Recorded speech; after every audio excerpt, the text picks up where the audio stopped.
जय हिंद, वंदे मातरम। प्यारे साथियों और सभी साथियों को मेरा प्यार भरा नमस्कार। आप सभी प्यारे प्यारे विद्यार्थियों का, सभी भाई और बहनों का, सभी साथियों का, सभी मित्रों का मैं आज की क्लास में आप सभी का एक बार पुनः स्वागत करता हूं साथियों। और आज हम पढ़ने वाले हैं उसने कहा था कहानी। ये कहानी आप भी आपने पूरी देखी साथियों, तो मैं आपको पूर्ण विश्वास दिलाता हूं कि एक कौवा था, वह बहुत प्यासा था। वह प्यास बुझाने के लिए उड़ रहा था। कहीं से उसे एक घड़ा दिखाई दिया। जैसे ये कहानी आपको याद है उसी प्रकार से उसने कहा कहानी में आपको याद करवा दूंगा, बस आप कहानी में अंत तक जरूर बने रहिएगा। और मैं आपसे एक और निवेदन है मेरा कि आप चैनल पर पहली बार तो चैनल को जरूर सब्सक्राइब कीजिएगा। सब्सक्राइब करने में मात्र आपको एक सेकंड का समय लगेगा, साथ साथ बेल आइकन को प्रेस करें। और मेरा कहना है साथियों कि इस क्लास को इतना शेयर करें, कम से कम 1 लाख के ऊपर इस पे व्यू जाना चाहिए। तो इस कहानी को, ये कहानी आपको ना तो आज तक किसी ने इससे पढ़ाई होगी, ना आपने ऑनलाइन पढ़ी होगी, ना ही ऑफलाइन पढ़ी होगी। अब ये जो मैं बोल रहा हूं साथियों, ये तो आपको इस कहानी में आगे देखने के बाद ही पता चलेगा कहानी आपको ने किस प्रकार से पढ़ी है, किस प्रकार से पढ़ाई है सामने वाले ने जो पढ़ाई है। इसमें से एग्जाम में कम से कम आप 1 से 2 क्वेश्चन जरूर मानिएगा, इसमें क्वेश्चन आते ही आते हैं इस कहानी से संबंधित। तो हम शुरू करते हैं। क्या है उसने कहा था कहानी। कहानी का नाम है क्या है, उसने कहा था। ये कहानी का नाम है साथियों। अब यहां थोड़ा सा आप देखिए, पहली बार देखते हैं जो उसने कहा था। ये जो कहानी है, ये कहानी जो उसने जो शब्द आया, ये किसके लिए आया? ये आया सूबेदारनी के लिए। ध्यान रखना, सूबेदारनी, दारनी के लिए शब्द आया। ये तो आपको पता होगा कि ये जो शब्द आया ये किसके लिए आया साथियों। तो आपको ध्यान रखना है कि ये जो शब्द आया ये सूबेदारनी के लिए आया। कि उसने कहा था, यानी किसने कहा था? सूबेदारनी ने कहा था। क्या कहा था? सूबेदार ने कहा था। क्या कहा था? तो सूबेदारनी ने लहना सिंह से कहा था कि जिस प्रकार से है लेना, जिस प्रकार से तूने मुझे अमृतसर के चौक बाजार में एक तांगे के नीचे से आते आते, पहिए के नीचे से आते आते तूने तेरी जान को जोखिम में डालकर बचपन में मुझे बचाया था, उसी प्रकार से तू भी मेरे पति और मेरे पुत्र की रक्षा करना। यही उसने कहा था। उसी पर आधारित, इसी वाक्य पर कि मेरे पुत्र और मेरे पति की तू रक्षा करना, मैं तेरे सामने झोली फैलाती हूं। इसी वाक्य के अंदर किसने? लहना सिंह ने साथियों अपना आप को देश के लिए, उन दोनों के लिए समर्पित कर दिया, बलिदान हो गया, मिट गया साथियों।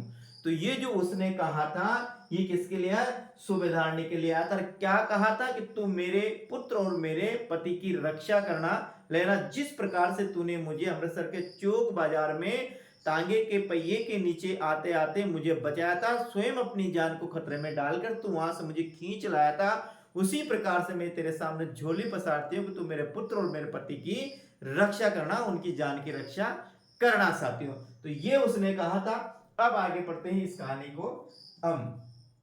कहानी के लेखक है साथियों पंडित चंद्रधर शर्मा गुलेरी। क्या है? कहानी के लेखक कौन है? पंडित चंद्रधर शर्मा गुलेरी इस कहानी के लेखक है। अब हम बात करते हैं साथियों, तो पंडित चंद्र शर्मा गुलेरी कौन थे? ये साथियों थे, ये इनका जो जन्म हुआ था पंडित चंद्रधर शर्मा गुलेरी का, वो हुआ था पुरानी बस्ती जयपुर। क्या होता? पुरानी बस्ती जयपुर में इनका जन्म हुआ था। और ये कब हुआ था साथियों? ये हुआ था 1883 में इनका जन्म हुआ था। आपको ये ध्यान रखना है कि पंडित चंद्रधर शर्मा गुलेरी का जो जन्म हुआ था प्रिय साथियों, वह हुआ था पुरानी बस्ती जयपुर में हुआ था। और वो हुआ था 1883 में। ध्यान रखना, पुरानी बस्ती जयपुर 1883 में पंडित चंद्र शर्मा गुलेरी का क्या हुआ था? जन्म हुआ था। अब आगे हम बात करते हैं इसमें, तो आगे ध्यान दीजिए साथी, ये बात होगी। अब देखिए ये जो उसने कहा था ये कहानी है। अब आगे हम पढ़ते हैं। उसने कहा था कहानी को हम आगे पढ़ते हैं साथियों। तो देखिएगा ये आता है उसने कहा था। कहानी को हम यहां से पढ़ते हैं, देखिएगा पूरी है, पूरी कहानी को हम यहां से पढ़ते हैं, यहां से नहीं पढ़ेंगे इसको साथियों, यहां से पढ़ते हैं इस कहानी को, यहां से पढ़ते हैं। देखिएगा अपनी कहानी है, कहानी का नाम है उसने कहा था। क्या है कहानी का नाम साथियों? कहानी का नाम है उसने कहा था।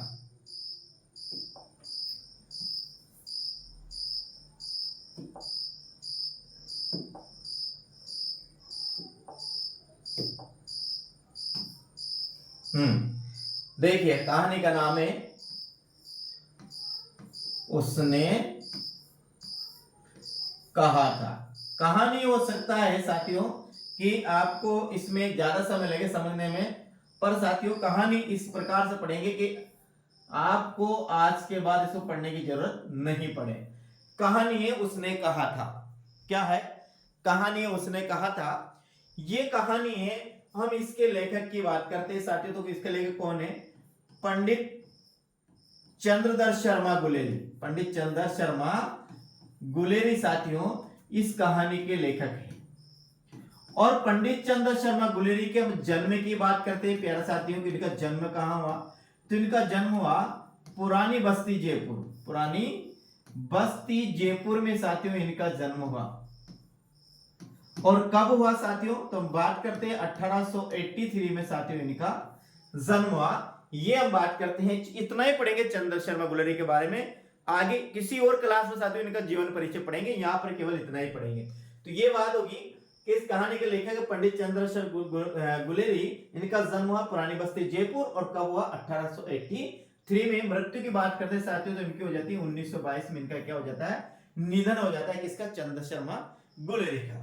अब शुरू करते हैं अपन उसने कहा था कहानी को, हम शुरू अब करते हैं साथियों। उसने कहा था कहानी को हम अब शुरू करते हैं कि हाँ, पहले बात तो देखिए, उसने कहा था कहानी है, ये जो प्रकाशित हुई ये हुई साथियों 1915 में प्रकाशित हुई। ध्यान रखना, कब प्रकाशित हुई? 1915 में प्रकाशित हुई। और किस पत्रिका में प्रकाशित हुई? ये हुई सरस्वती पत्रिका में प्रकाशित। किसमें हुई? ध्यान रखना, 1915 में प्रकाशित हुई, सरस्वती पत्रिका में प्रकाशित हुई। ठीक है। अब पहली बात, सरस्वती पत्रिका कहां से निकलती साथियों? ये निकलती प्रयाग। प्रयाग को प्रयागराज भी कहा जाता है, प्रयागराज इलाहाबाद से। कैसे? प्रयागराज इलाहाबाद से साथियों ये सरस्वती पत्रिका निकलती थी। आपको ध्यान रखना है, कभी एग्जाम में पूछ ले तो सरस्वती पत्रिका कहां से निकलती थी, तो प्रयाग भी सही है यार, इसमें प्रयागराज आता है वो भी सही है, इलाहाबाद भी आता है, यदि प्रयागराज न छोड़कर तो ये भी सही है साथियों, ध्यान रखना। अब देखिए पहले बात, सरस्वती पत्रिका की हम बात कर लेते हैं, इसके बाद में अब और बात करते हैं साथियों। तो ये कहां से थी? प्रयाग यानी प्रयागराज इलाहाबाद से निकलती थी सरस्वती पत्रिका। अब इसकी सरस्वती पत्रिका के हम संपादक की बात करते हैं, इसके पहले संपादक कौन थे साथियों? तो ध्यान रखिएगा, इसके हम पहले संपादक की बात करते हैं। सरस्वती पत्रिका के संपादक कौन थे? संपादक, तो पहले संपादक की बात करते हैं साथियों, तो इसके संपादक थे बाबू चिंतामणि घोष। बाबू चिंतामणि घोष इसके पहले संपादक थे, जिन्होंने 1900 से लेकर साथियों 1903 तक, 1901 से, कहां से? 1901 से लेकर साथियों 1903 तक इस सरस्वती पत्रिका का संपादन किया। इसके फिर संपादन किया साथियों किसने? महावीर प्रसाद द्विवेदी ने। महावीर प्रसाद द्विवेदी ने साथियों इनका संपादन किया, और ये किया 1903 से लेकर 1920 तक इस सरस्वती पत्रिका का संपादन किया। अब यहां पर आपको ध्यान देना है कि जो सरस्वती पत्रिका है इसके जो पहले संपादक है वो है बाबू चिंतामणि घोष, जिन्होंने 1901 से लेकर 1903 तक इसका संपादन किया। इसके बाद दूसरा नाम की बात करते तो अपने पास आता है महावीर प्रसाद द्विवेदी, जिन्होंने 1903 से लेकर 1920 तक इस पत्रिका का संपादन किया। किसका? सरस्वती पत्रिका का। क्या नाम रहा याद रखना, सरस्वती पत्रिका का संपादन किया। ये कहां से निकलती थी, ये निकलती थी साथियों प्रयाग या फिर प्रयाग राज से ये पत्रिका निकलती थी साथियों, जिसके पहले संपादक बाबू चिंतामणि घोष थे, जिन्होंने 1901 से लेकर 1903 तक संपादन किया। दूसरे संपादक है महावीर प्रसाद द्विवेदी, जिन्होंने 1903 से लेकर 1920 तक इसका संपादन किया। ये हुई अपने सरस्वती पत्रिका की। ये सरस्वती पत्रिका की थी साथियों, ये मासिक पत्रिका थी, ध्यान रखना कौन सी मासिक पत्रिका थी, और ये हिंदी की पहली मासिक पत्रिका मानी जाती। हिंदी की पहली मासिक पत्रिका की हम बात करते हैं साथियों, तो सरस्वती पत्रिका हिंदी की पहली मासिक पत्रिका मानी जाती है साथियों, ये भी आपको ध्यान रखना है। अब अपने मूल जो बात है उस मूल बात पर अपन आते हैं। मूल बात कौन सी है, वह अपनी मूल बात है साथियों, उसने कहा था कहानी। कौन सी है, उसने कहा था कहानी। अपनी ये मूल कहानी पर हम पुणे आते हैं। लाइट चली गई है साथियों, पुणे ये इन्वर्टर से फिर आई फिर गई, फिर आई फिर गई। थोड़ा सा आपको वेट करना पड़ेगा यहां पर, लेकिन ये कहानी को आज हम पूरी करेंगे और इस प्रकार से इस कहानी को पढ़ेंगे साथियों कि मैं कह रहा हूं आपसे कि दोबारा आपको पढ़ने की इसकी जरूरत नहीं पड़ेगी। बस मेरा है कि आप थोड़ी देर साथियों इस कहानी में जरूर बने रहेगा। एक एक शब्द को पढ़ेंगे, इसके एक एक शब्द को। तो ये अभी अपन ने देखा सरस्वती पत्रिका है, ये प्रयाग से यूपी, प्रयाग यूपी से ये प्रकाशित होती थी। इसके प्रथम संपादक की बात करें अपन ने तो बाबू चिंतामणि घोष इसके प्रथम संपादक है, जो 1901 से 1903 तक इसके संपादन रहे। फिर 1903 से साथियों महावीर प्रसाद द्विवेदी ने इसका संपादन किया, जो 1920 तक किया। कहां तक किया, 1920 तक महावीर प्रसाद द्विवेदी ने इसका संपादन किया। फिर आगे हम बात करते हैं। हाँ, अब ये सरस्वती पत्रिका कब प्रकाशित हुई थी साथियों, ये जो उसने कहा था कहानी सरस्वती पत्रिका में कब प्रकाशित हुई थी, तो उसने कहा था कहानी जो सरस्वती पत्रिका में प्रकाशित हुई थी, ये 1915 में प्रकाशित हुई थी। कब हुई थी, ध्यान रखना, उसने कहा था कहानी। कौन पढ़ रहे अपन, उसने कहा था कहानी को हम पढ़ रहे हैं साथियों।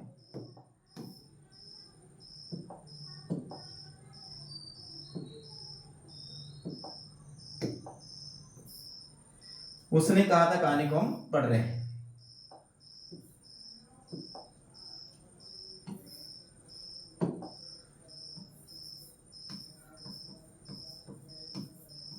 उसने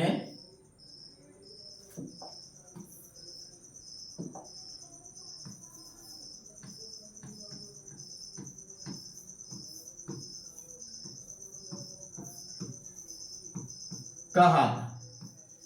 देखिए अपन ये तो पढ़ लिया कि ये 1915 में प्रकाशित हुई थी। अब इसके हम आगे की बात करते हैं प्यारे साथियों।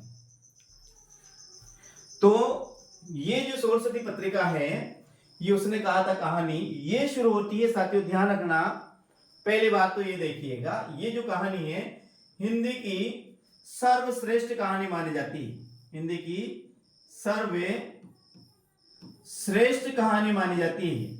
कौन, उसने कहा था। इसे मील का पत्थर भी माना जाता है साथियों, हिंदी कहानियों में मील का पत्थर भी इस कहानी को कहा जाता है, जिसे माइल स्टोन, क्या माइल्स स्टोन भी इसे कहा जाता है साथियों। किसको, हाँ, यदि एग्जाम आता है हिंदी की सर्वश्रेष्ठ कहानी है साथियों, तो उसने कहा था ये हिंदी की सर्वश्रेष्ठ कहानी है। इसे मील का पत्थर भी कहा जाता है, इसे माइल स्टोन भी कहा जाता है।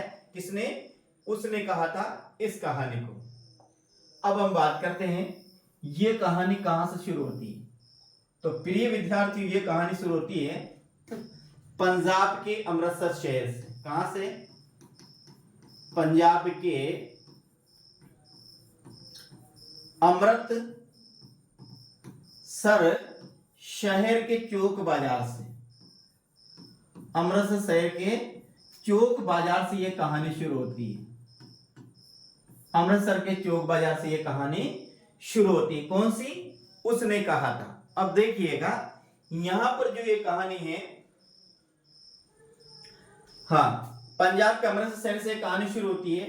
यह जो कहानी है साथियों, ये प्रथम विश्व युद्ध, क्या है, प्रथम विश्व युद्ध, प्रथम विश्व युद्ध जो 1914 से लेकर 1918 तक चला था, तो प्रथम विश्व युद्ध की पृष्ठभूमि पर आधारित है। पृष्ठभूमि पर प्रथम विश्व युद्ध की प्रथम विश्व युद्ध वे पंजाब की पृष्ठभूमि पर आधारित है। पृष्ठभूमि पर आधारित है कौन, ये उसने कहा था कहानी, याद रखना। उसने कहा था कहानी पंजाब के अमृतसर शहर के चौक बाजार से शुरू होती है और प्रथम विश्व युद्ध जो 1914 से 1918 चला था, प्रथम विश्व युद्ध एवं पंजाब की पृष्ठभूमि पर यह कहानी आधारित है। अब हम शुरू करते हैं साथियों इस कहानी को। अब देखो कहां से शुरू होती है, ये पंजाब के एक शहर का नाम है साथियों अमृतसर, और अमृतसर का याद रखना कौन से, अमृतसर जिसे हम बोलते हैं अमृतसर के चौक बाजार से ये कहानी शुरू होती है। चौक बाजार से ये कहानी शुरू होती है। अब ध्यान से देखिएगा, एक लड़का है जिसका नाम है लहना सिंह। एक लड़का है जिसका नाम है लहना सिंह और एक लड़की जिसका नाम नहीं आता है, जिसे इस कहानी में दे रखा है साथियों सूबेदारनी। ये दो है साथियों। इस कहानी का नायक की बात करते तो लहना इसका नायक है, और नायिका की बात करते हैं साथियों सूबेदारनी इसकी क्या है, नायिका है। सूबेदारी की इसकी नायिका है। अब देखिए जो लहना सिंह है इसकी उम्र है साथियों 12 वर्ष। कितनी है, 12 वर्ष है। सूबेदारनी की जो उम्र है वो है साथियों 8 वर्ष। तो इस कहानी में शुरू में एक 12 वर्ष का लड़का और एक 8 वर्ष की लड़की की प्रेम कहानी को दर्शाया गया है। ध्यान रखना, आकर्षण किसी भी उम्र में हो सकता है। यहां पर जो गुलेरी जी ने जो कहानी दिखाई, कहानी जो लिखी, इसमें लड़के की उम्र मात्र 12 वर्ष है, लड़की की उम्र मात्र 8 वर्ष है। दोनों की प्रेम कहानी को यहाँ पर दर्शाया गया है कि किस प्रकार से अपना जो व्यक्तिगत जो प्रेम होता है वो राष्ट्र प्रेम में किस प्रकार से परिणित हो जाता है, उसी को यहाँ पर इन्होंने बताया। बहुत मार्मिक कहानी, इसके अंतिम शब्द है। यदि इस कहानी को आप कहानी की तरह पढ़ने लगे प्यारे साथियों, तो अंतिम में जाते जाते आपकी आंखों में आंसू आ जाएंगे। इस प्रकार की ये कहानी है। तो हम शुरू करते हैं। लहना सिंह जिसकी उम्र 12 वर्ष है और सूबेदारनी जिसकी उम्र 8 वर्ष है। ठीक है, यहां से अब हम बात करते हैं ये दोनों ही लहना और सूबेदारनी अमृतसर के चौक बाजार में एक दुकान पर, कहां पर, ध्यान रखना, एक दुकान पर दोनों ही मिलते हैं। लहना की उम्र है 12 वर्ष और सूबेदारनी की उम्र है 8 वर्ष। दोनों ही वहां पर मिलते हैं। जो लहना है ये अपने मामा के लिए, किसके, मामा के लिए दही लेने आया है। मामा के केश धोने के लिए ये दही लेने आता है इस दुकान पर, और सूबेदारनी रसोई में बेड़ियों के लिए ये भी दही लेने आती है। ठीक है, ध्यान रखना, जो लहना सिंह है वो अपने मामा के केश धोने के लिए दही लेना आता है, और सूबेदारनी वो जो लड़की है 8 वर्ष की, वो अपनी रसोई के लिए बेड़ियां लेने आती है। वहां पर दोनों का प्रथम मिलन होता है। और ये जो घटना है लगातार साथियों लगभग तीसरे चौथे इस करके ये 1 माह तक ये प्रक्रिया चलती है। कभी ये चौक बाजार के दुकान में मिलते हैं, कभी दूध वाले की दुकान में मिलते हैं, तो कभी साथियों फल वाले की दुकान में मिलते हैं, कभी सब्जी वाले की दुकान में ये मिलते हैं। लगातार ये 1 महीने तक दोनों आपस में मिलते हैं। कौन, लहना और सूबेदारनी। अब देखिए यहां पर फर्स्ट जैसे ये वहां पर मिलते हैं तो लहना उससे पूछ लेता है कि कहां रहती है, तो वो बताती है कि मैं मगरे में रहती है। ध्यान रखना, अमृतसर में जो सूबेदारनी रहती है साथियों, ये मगरे में रहती है। कहां पर रहती है, मगरे में। एक ये मोहल्ले का नाम या एक मोहल्ले या फिर एक कॉलोनी का नाम हो सकता है वहां पर। तो ये मगरे में रहती है। और लहना है साथियों, लहना रहता है मांझे में। ये भी याद रखना, प्रश्न पूछ सकता है पूछने वक्त लहना कहाँ पर रहता है। लहना मांझे में रहता है और सूबेदारनी मगरे में रहती है। लहना उससे पूछता है कि कहाँ रहती है, तो वो कहती है कि मगरे में रहती हूँ। तो फिर सूबेदारनी उससे पूछती है कि तू कहाँ रहता, तो वो कहता है मैं मांझे में रहता हूँ। अंतर सिंह की बैठक में ये भी अपने मामा के यहाँ पर रहती है सूबेदारनी, और लहना भी अपने मामा के यहाँ पर रहते हैं। दोनों ही अपने मामा के यहाँ रहते हैं। तो लहना तो अपने मामा के केस धोने के लिए दही लेना आता है, और सूबेदारनी भी अपनी रसोई में बेड़िया बनाने के लिए वो भी केस धोने आती है। वहां पर दोनों की प्रथम मुलाकात होती है। और लहना उससे पूछता है तो कहाँ रहती है, तो वो बोलती है कि मैं मगरे में रहती हूँ। फिर सूबेदारनी उससे पूछती है कि तू कहाँ रहता, तो वो कहाँ रहता है, मांझे में रहता है। यहाँ पर ये दोनों की बात खत्म हो जाती है। फिर धीरे धीरे ये सिलसिला कहाँ बढ़ता है, ये धीरे धीरे सिलसिला साथियों फिर आगे बढ़ता है। ये रोजाना कहीं ना कहीं आपस में एक दूसरे टकरा जाते हैं, और फिर दोनों आपस में बातचीत करते हैं। ज्यादा बातचीत नहीं होती है। लड़का इसको चिढ़ाने के लिए या फिर उसकी जो स्वाभाविक प्रक्रिया है उसके लिए इससे एक ही प्रश्न पूछता है कि तेरी कुड़माई हो गई क्या। क्या पूछता, तेरी कुड़माई हो गई क्या, हो गई क्या। ऐसे ये जो लहना है वो सूबेदारनी से प्रश्न पूछता है। कुड़माई करते साथियों जिसे हम बोलते हैं सगाई, क्या बोलते हैं, सगाई। तो लड़की का केवल एक ही जवाब आता है। जैसे लहना उससे पूछता है कि तेरी कुड़माई होगी क्या, तो सूबेदारनी का उस लड़की का जो 8 वर्ष की लड़की है उसका एक ही जवाब आता है, क्या आता है, दत्त। क्या आता है, दत्त। ये जवाब आता है साथियों केवल इसका। कई दिनों तक, लगभग 1 महीने तक लड़का रास्ते में चलता है तो उससे यही पूछता है कि तेरी कुड़माई हुई क्या। लड़की फिर यही कहती है दत्त। लेकिन एक दिन क्या होता है, लड़का उसी स्वाभाविक अपनी आदत में, उसके आकर्षण में, प्रेम में फिर उससे पूछता है कि तेरी कुड़माई हो गई। तो लड़की एक दिन नाराज होकर कह देती है कहाँ हो गई, कब हुई, कल हुई। फिर वो पूछता है क्यों, कैसे, तो वो कहता है कि देखते नहीं कि जो मैं रेशमी सालू, रेशमी सालू, लड़की रेशमी सालू ओढ़े रहती है। सालू का अर्थ होता है दुपट्टा। तो इससे ये अर्थ निकलता है, रेशमी सालू का अर्थ क्या निकल बोलती है वह, रेशमी सालू। और रेशमी सालू, सालू करते थे क्या, दुपट्टा। क्या है, दुपट्टा। लाल दुपट्टा मेरा, लाल दुपट्टा मलमल का कि दिल मेरा मलमल जाए, यमा कलर का। तो वो कहते हैं सालो, यानी कि सालो का मतलब है जो मैंने ये लाल ये दुपट्टा है, इस दुपट्टे से प्रतीत होता है कि मेरी सगाई हो गई है। यहाँ से वह लड़का निकलता है तो कभी तो वो क्या सब्जी वाले से टकराता है, जहां पर उसका दही उसमें डोल देता है, कुत्ते को पत्थर मारता है, किसी वैष्णवी को उधर से आते हुए देखता है, वो जो पानी लेकर आती है तो उस पर वो टकरा जाता है, उस वैष्णवी से वह अंधे की उपाधि प्राप्त करता है। तो यहां से ये कहानी यहीं पर स्टॉप हो जाती है। अब समय आगे बढ़ता है साथियों, जो लड़का है वो लड़का जवान हो जाता है और लड़की भी क्या हो जाती है, जवान हो जाती है, समय परिवर्तन ले लेता है। अब आगे फिर क्या समय लेता है, आगे हम बात करते हैं। ये कहानी है साथियों, यहां से बिछुड़ने के बाद 25 वर्ष बाद ये कहानी फिर शुरू होती है। कितने वर्ष बाद, ध्यान रखना, 25 वर्ष बाद ये कहानी शुरू होती है। अब देखें अब आगे कहानी कैसे मोड़ देती है। एक और ध्यान रख, कहानी 5 अंकों में विभाजित है। कितने अंकों में विभाजित है, 5 अंकों में विभाजित है ये कहानी। अब देखिएगा ये कहानी आगे किस प्रकार से मोड़ लेती है, उसके बारे में हम देखते हैं साथियों। तो देखिएगा हम आगे हम बात करते हैं। जो अब इस कहानी के जो पात्र है, इसमें एक है लहना सिंह। कौन है, लहना सिंह है। लहना सिंह के बाद बात करते हैं तो इसमें दूसरा आता है साथियों, वही सूबेदारनी है। कौन है, वही सूबेदारनी है। सूबेदारनी की बात करते हैं इसमें एक आता है हजारा सिंह। क्या आता है, हजारा सिंह आता है। हजारा सिंह की बात करते हैं तो बस साथियों इसमें क्या आता है, बौद्धा सिंह आता है। बौद्धा, जिसे बौद्धा सिंह लगा सकते हैं। और इसकी हम बात करते हैं साथियों इसमें वजीरा नाम भी आता है। क्या आता है, वजीरा आता है।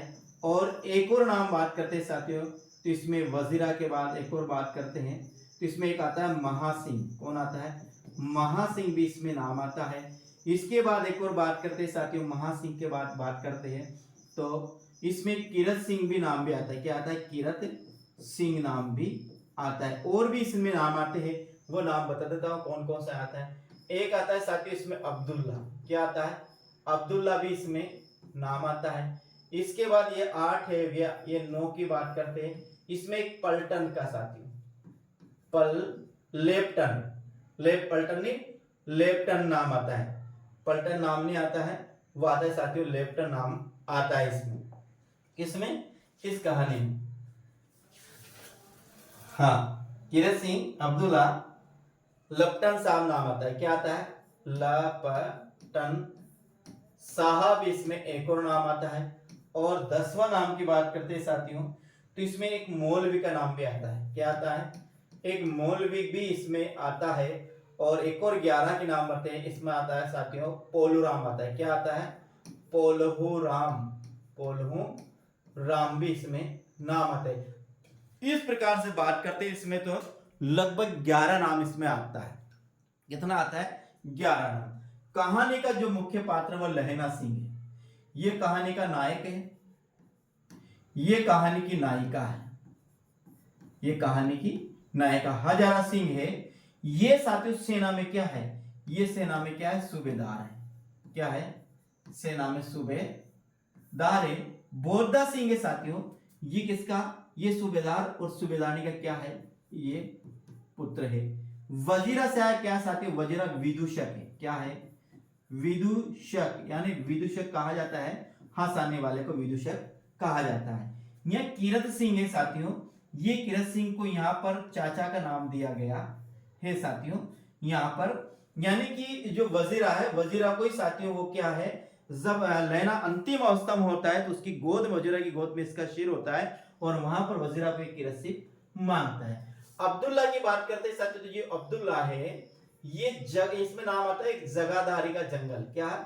जगाधारी का जंगल आता है, जहां पर साथियों जगाधारी के जंगल में ये नकली जो लपटन साहब है, ये कहते हैं कि जगाधारी के जंगल में जब ये गांव में छुट्टियां मिली, वहां पर ये शिकार करने गए तो इन्होंने नील गाय का शिकार किया। तो उस समय अब्दुल्ला भी इनके साथ था। तो अब्दुल्ला उस समय मंदिर में पानी चढ़ाने गया था। तो ये जो अब्दुल्ला है, इसका वर्णन आता है जब वहां वो जंगल का वर्णन करते हैं। और ध्यान रखना, यहाँ पर नील गाय के, इन्होंने कथा आता है कि नील गाय के गोली लगाई थी, जो कहां पर लगी? कंधे में लगी और पुट्टे में निकली। ध्यान रखना, ठीक है। और इसके साथ ही जो सींग थे वो 2 फीट और 4 इंच के इसके सींग बताए गए हैं। किसके? नील गाय के सींगों की लंबाई बताई गई है 2 फीट और 4 इंच। कौन बताता है? ये पलटन। और लैना सिंह के बताता है केवल 2-2 फीट की। तो ये कहता है साथियों 2 फुट 4 इंच के इसके क्या है? सींग थे। मौलवी साथियों, मौलवी की हम बात करते हैं, मौलवी कौन था? इसमें मौलवी लैना सिंह एक कहानी सुनाता है कि मेरे गांव में एक मौलवी है जो गांव में औरतों को बच्चे होने की दवाई बांटता था। तो एक दिन मैंने क्या किया, उसको इतनी पिटाई की कि उसे गांव से मैंने बाहर निकाल दिया साथियों। तो ये मौलवी यहाँ आता है। पोलूराम आता है साथियों, ये जो पोलूराम है, ये पोलूराम ध्यान रखना, ये पोलूराम कौन है? ये पोलूराम है डाक बाबू। क्या है? ये डाक बाबू है पोलूराम। पोलूराम कौन है? एक डाक बाबू है पोलूराम। जब मौलवी ये भी कहता है कि सरकार बर्बाद होने वाली है, ऐसी कुछ बोलता है, सरकार जाने वाली है, तो अपने जो डाकघर में पैसे इकट्ठे जिसने जमा कर रहे हैं वो निकाल लो। तो ये पोलूराम घबरा जाता है। तो ध्यान रखना, पोलूराम एक डाक बाबू है, मौलवी है, ये गांव आता है, औरतों को बच्चे होने का ताबीज बांटता है और इस प्रकार कहता है कि सरकार जाने वाली है, अपने अपने पैसे डाकघर में से निकाल लो। लपटन साहब, नकली लपटन साहब है। अब बात करते हैं नकली लपटन साहब कौन है। ये पोलूरे की बात होगी, ये होगी। अब बात करते हैं नकली लपटन साहब की साथी। इसका नाम ये है लपटन साहब। ये नकली लपटन साहब है जो कहां पर आता है? ये लहना के पास आता है, लहना के पास आता है और लहना से ये कहता है कि धावा होने वाला है यहां से कुछ दूरी पर ही, इसलिए यहां से जितने भी सैनिक है ये यहां से चले जाइए और उस धावे को रोकिए। ऐसा वो किससे कहता है? हजारा सिंह से कहता है साथियों।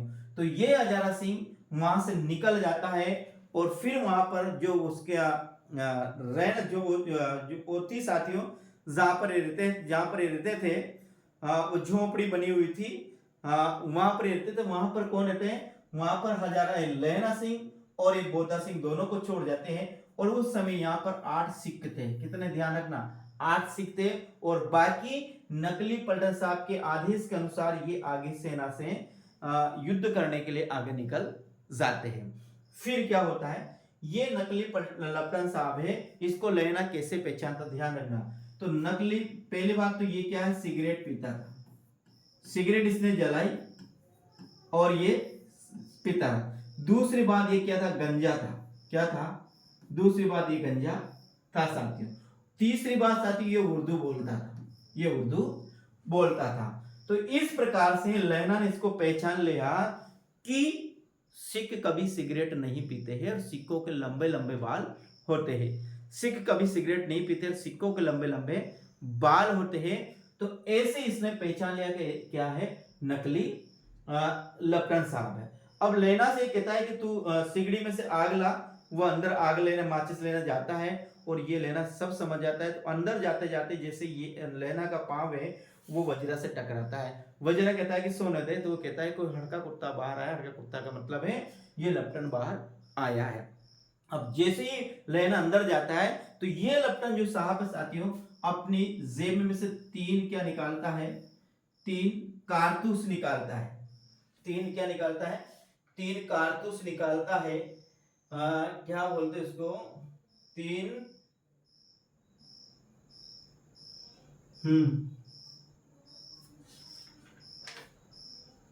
3 कारतूस या ऐसे कोई 3 बम निकालता है। और खंदक में, जो खंदक खाई है उसमें 3 जगह ऐसे रख देता है और तीनों कोई तार अपने पास ही हाथ में ले लेता है। यानी कि उसको खंदक को, उस झोपड़ी को वहां से ये उड़ाने वाला था। इसमें लेना अंदर से आता है और लेना अपने साथ पिस्तौल थी। तो लेना जैसे शुरू में आता है तो उस हाथ की कोहनी में लेना जोर से बंदूकी मारता है और फिर दूसरी बार उसकी गर्दन में मारता है, इस लपटन की गर्दन में। तो लपटन साहब ऐसे गिर जाते हैं और लपटन साहब क्या हो जाते हैं, बेहोश हो जाते हैं। और बेहोश होने पर लहना उसकी जेब की तलाशी लेता है, लपटन के जेब की तलाशी लेता है। तो क्या निकलता है लपटन में साथियों, एक तो निकलती है डायरी, क्या निकलती है, लपटन साहब के कुर्ते के में डायरी निकलती है। और एक निकलते हैं 3-4 लिफाफे निकलते हैं, क्या लिफाफे, 3-4 लिफाफे निकलते हैं। तो डायरी निकलती है और 3-4 इसके क्या निकलते हैं, लिफाफे निकलते हैं साथियों। अब आगे हम बात करते हैं, आगे हम बात करते हैं। तो ये इसकी डायरी निकलता है। लेकिन जो लहना होता है, वो लहना जो लपटन साहब ने पतलून पहने थे, पतलून के जेबों की वह तलाशी नहीं लेता है, वो लेना जल तलाशी नहीं लेता है। तो फिर इसमें से वो लपटन साहब पे पिस्तौल निकालता है और लेना के ऊपर लगा देता है। तो लेना को वह पिस्तौल साथियों कहां पर लगती है, जांग में लगती है। और लेना की जांग एकदम ऐसे फट जाती है साथियों। लेकिन लहना सिख है साथियों, तो वो अपनी जो ये साफा था उस साफे को निकालता है और जो घाव था उस घाव में मिट्टी भरता है, दोनों तरफ से बंद लगाकर उसको बंद कर लेता है। इतने में लेना वजीरा से कहता है कि वजीरा चल, हमारे साथ धोखा हुआ है, हम उधर तो क्या है, कौन, ये हजारा सिंह मारा जाएगा, सूबेदार मारे जाएंगे, इधर हम मारे जाएंगे, तो जल्दी से निकल जा। और जो पलटन है, सेना जिस गई है उसके पांव के निशान देखते देखते वहां तक चला जाए। अब लेना उसके पांव के निशान को देखते हैं, जो वजीरा वो वहां तक जाता है, वहां तक जाता है। और उधर से क्या है साथियों, वो सिख है, वहां जाकर वो सूचना देता है। तो इधर से क्या है साथियों, ध्यान रखना, इधर इधर तो लेना के 8 सैनिक और इधर साथियों लेना के 8 सैनिक और इधर लगभग साथियों 15 हजारा सिंह के साथ जो सैनिक थे, ठीक है। और इसमें जर्मन सैनिकों की संख्या बताई गई है 70। कितनी बताई गई है, जर्मन सैनिकों की संख्या बताई गई है 70। तो इधर तो साथियों क्या है, लेना के सिंह इन पर आक्रमण करते हैं और पीछे से साथियों इन पर ये आक्रमण करते हैं। इस प्रकार से देखा जाए तो इसमें बताया गया है कि 63 तो कौन, जर्मन सैनिक मारे जाते हैं। कितने मारे जाते हैं, 63 तो जर्मन सैनिक मारे जाते हैं। और 15 सिक्कों के 15 कौन साथियों, 15 सिक्कों के, कौन, ये 15 है, ये सिक्कों के इसमें क्या जाते हैं, प्राण चले जाते हैं। किसमें? इस युद्ध में। अब जिस ये जो लड़ाई हुई थी, लहना के जो पलटन ने पिस्तौल लगाई थी उसकी तो जान में लगती है, लेकिन साथियों ध्यान रखना कि जो उधर से इस लड़ाई में लहना के जो लगी वो पसली में लगी साथियों, और पसली में जो घाव था वो बहुत ज्यादा बड़ा घाव था। और यहां पर जो इस लड़ाई में हजारा सिंह के लगी, ये कंधे में लगी थी साथियों, ध्यान रखना, इसके कंधे में लगी। और ये लहना सिंह के कहां पर लगी? ये लगी पसली में साथियों, पसली में लगी, पसली में ज्यादा घाव था। यहां जाकर ये लड़ाई खत्म हो जाती है। ये 63 तो इसमें कौन जर्मन मारे जाते और 15 कौन मारे जाते हैं? सिख माने जाते हैं। यहां पर एक पंक्ति आती है साथियों, ध्यान, लहना कहता है कि 1.25 लाख पर एक लड़ा हूं, जिसे गुरु गोविंद सिंह ने कहा था कि 1.25 लाख पर एक लड़ा हूं तब गुरु गोविंद सिंह कहलाऊं। तो यहां पर वो जैसे वज्रा कहता है कि हम मारे जाएंगे, यहां पर केवल 8 बचे, तो लहना सिंह कहता है कि एक एक की 1.25 लाख के बराबर है, एक एक की 1.25 लाख बराबर है। उधर से ये भी इधर से ये भी गोलियां बरसाते जर्मन सैनिकों, और इधर ये भी जर्मन सैनिकों पर गोलियां बरसाते हैं। तो जर्मन सैनिकों ने जो पिस्तौल चलाए साथियों, तो लहना के तो पसली में लगी और सूबेदार के कंधे में लगी। अब क्या होता है, ये कहानी है। इसके पहले एक और बात करते हैं। ये बोधा सिंह है साथियों, ये बुखार से यानी जोवर से, किसे? बुखार से तड़पता रहता है। और जब ये यहाँ से चले जाते हैं, नकली पलटन साहब आता है, और वो नकली पलटन साहब जो आता है वो उनसे लड़ने का आदेश देता है। तो उस जगह कहां पर खंदक और खाई में कौन रह जाता है? एक तो कौन रह जाता है? ये वजीरा रह जाता है, एक बोधा रह जाता है, एक कौन? लहना रह जाता है। जब वजीरा को बुखार आती है, बहुत सारी कप भी लगती है साथियों, तो लहना इसे क्या, अपनी जो शोटर है, ये शोटर निकाल कर उसको उड़ा देता है। और वो कहता है, क्या कहता है कि साथियों कि ये जो मेरे है, ये मेरी जो मेम है वो बाहर से भेज रही है, और मेरे पास ओढ़ने का और भी है, इसलिए तू ये भी ले ले। तो ये जो लहना है ये बोधा की भी इस प्रकार से बोधा की रक्षा करता है। कहने का मतलब उस लड़ाई में ये दोनों को क्या करता है? ये बचा लेता है। अब होता है क्या है साथियों, ये कहानी वहां से फिर शुरू होती है। एक बार लेना ये होगी, हाँ ये होगी, और ये होने के बाद साथियों ये जो लहना है, हाँ इसमें फिर सिख मारे जाते हैं और जर्मन भी मारे जाते हैं। तो इलाज के लिए साथियों दो तो डॉक्टर, कितने ध्यान रखो, 2 डॉक्टर और 2 गाड़ियां इनको लेने आ जाती है। तो लहना सिंह है साथियों, हजारा सिंह को भेज देता है कि मेरे घाव कम है, वो वापस यहाँ पर मिट्टी लगा लेता है, इसको बांध लेता है साथियों। और लहना सिंह हजारा सिंह से कहता है कि तुम जाओ, आपको सूबेदारनी की सौगंध है, और सूबेदारनी से कहना कि उसने जो कहा था वो मैंने कर दिया। हजारा सिंह बहुत कहता है कि आपके ज्यादा गाँव है लहना, तुम भी मेरे साथ चलो, लेकिन लहना सिंह नहीं जाता है। ये आगे चले जाते हैं। फिर जो हजारा सिंह लहना सिंह हो जाता है, वो किसा वजीरा की गोद में अपना सिर रखता है, और फिर ये पुरानी स्मृतियां सारी वो सुनाता है, पुरानी स्मृतियां सारी वो सुनाता है। क्या पुरानी स्मृतियां? कि वह एक सूबेदारनी, वह अमृतसर के चौक बाजार में एक 8 साल की लड़की रकमी, दोनों वहां पर मिलते थे। उससे मैं पूछता था कि तेरी कुड़माई हो गई, तो वह मुझे धक कहती थी, एक दिन वो कहती है कि मेरी कुड़माई हो गई। इसी बीच साथियों फिर वो कहानी सुनाता है, क्या? कौन? ये हजारा किसको? किरत सिंह को। इसी बीच क्या होता है कि लहना सिंह एक छुट्टियों पर अपने गांव जाता है, और वहां पर लहना सिंह और हजारा सिंह भी चले जाता है। लेकिन जैसे ऊपर से आदेश आता है कि लाम पर तुरंत आपको बुलाया जाता है, क्योंकि वहां पर युद्ध छिड़ गया है, तो लहना सिंह को भी ये संदेश जाता है, और हजारा भी लहना को भेजता है कि जब तो आए तो मेरे घर पर आना, क्योंकि इसमें ऐसा कहा जाता है कि मान लीजिए कि ये इधर पाकिस्तान, ये बॉर्डर है, यहाँ हाँ सूबेदार का मकान है इसका, हजारा का, और यहाँ है लहना का। तो लहना जब यहाँ जाएगा तो इसके घर पर होते हुए जाएगा, ऐसी इसमें स्थिति बताई गई है। तो लहना जब आता है यहाँ पर, इसके यहाँ पर साथियों, तो आते को ये सूबेदार लहना से कहता है कि लहना अंदर जा, सूबेदारनी तुझे बुलाती है। लहना अंदर जा, सूबेदारनी तुझे बुलाती है। लहना एकदम चौंक जाता है कि सूबेदारनी मुझे कैसे बुलाती है। तो वह पूछता है क्या सूबेदारनी मुझे जानती है? तो बोलता है कि सूबेदारनी मुझे तुझे जानती है। तो यहाँ पर लहना यहाँ पर जाता है, और जैसे ही अंदर जाता है तो वो लहना से कहती है कि लहना मैंने तेरे को पहचान लिया।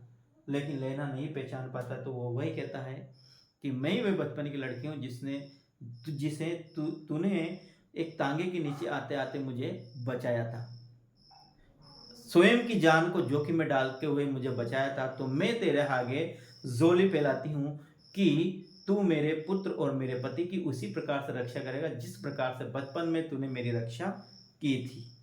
ये लेना से लेना वहां पर उसको वचन दे देता है और इसी वचन को पूरा करने के लिए साथियों लेना अपनी जान दे देता है। कौन?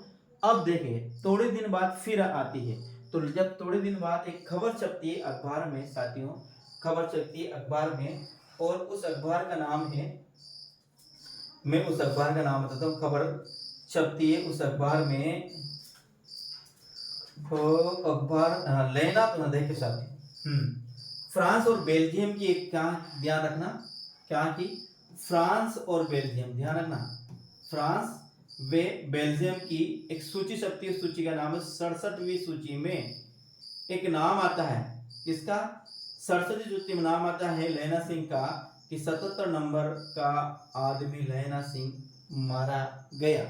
तो यदि एग्जाम में प्रश्न आता है कि ये कितने नंबर का सैनिक था, तो ध्यान रखना ये था 77 नंबर राइफल, 77 नंबर राइफल में ये सैनिक था साथियों। ध्यान रखना राइफल में जमादार था।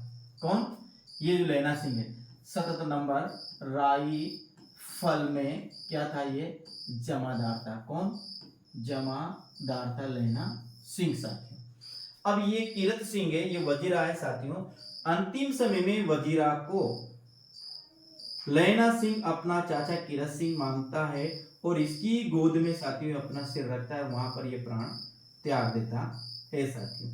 तो ये कीरत सिंह है, ध्यान रखना, ये कीरत सिंह को लैना चाचा मानता है और चाचा और भतीजा कहते हैं कि आम का पेड़ लगाएंगे और खूब खाएंगे, ऐसे यहाँ पर आती है।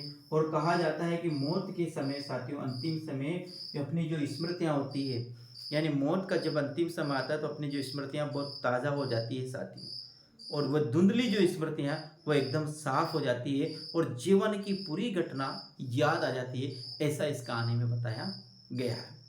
अब इस कहानी को कल साथियों जैसी किताब में दे रखी वैसी वैसी हम फिर पढ़ेंगे इस कहानी को। कहानी कैसी लगी मुझे कमेंट के माध्यम से जरूर बताकर जाएगा, चैनल पर जरूर सब्सक्राइब कीजिएगा साथियों। तो जय हिंद, वंदे मातरम प्रिय साथियों, कल फिर मिलते हैं अगले क्लास में। राम राम साथियों।